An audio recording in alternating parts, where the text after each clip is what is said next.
So we know that trans and gender diverse people are all too often the victims of social stigma, that we face geographic and social isolation, insecure housing, education and employment, stigma and rejection. Yet today we're hoping to march together with pride.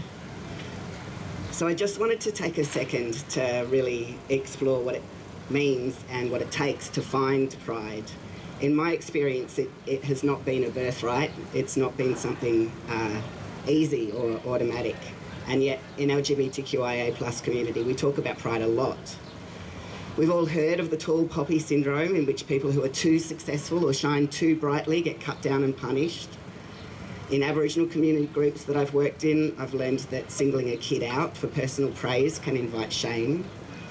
In some communities of faith, pride's sinful because it represents a desire to stand above or outside the collective. So what is this relationship between pride and shame?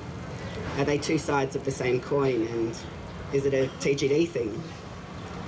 In some ways, I think one of the things that actually universally unites us under the LGBTQI+ rainbow is the mingling of pride and shame. They are very similar and yet very different. So it can be hard to find our personal pride. It's buried deep under years of being told that we don't fit, or that you don't measure up to masculine or feminine standards, or that your lateral ways of thinking are confusing and incomprehensible.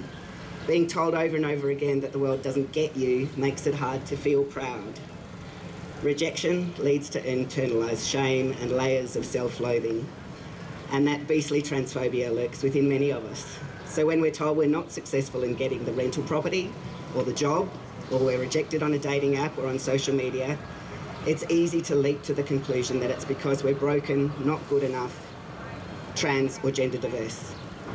But today we share space and we walk together so that we can be proud as a collective. We can be trans and gender diverse together with our allies. And despite all my social anxieties and introvert tendencies, I have to admit that COVID has reminded us that we do need social connection, and together we are stronger. Together we can march with pride.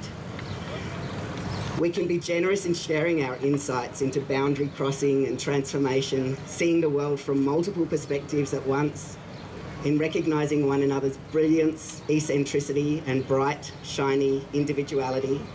We can be proud because we can recognise ourselves in one another. We can be proud of the emotional labour we undertake every day to translate ourselves to one another and to people who don't get us.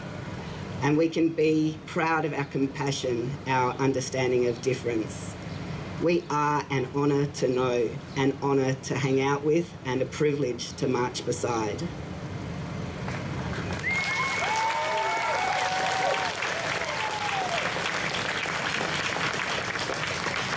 So later this week on Trans Day of Remembrance, we will pause to honour those spirits among us who have not survived the stigma and violence of this world. In remembering them, we also hold dear the brilliance of their lives. We keep their sparks alive with our collective pride. And while it might still be a struggle to wake up every day full of the blessings of survival, we can nevertheless be proud of one another's collective survival. Shiny, excellent spirits who transcend the boundaries of convention.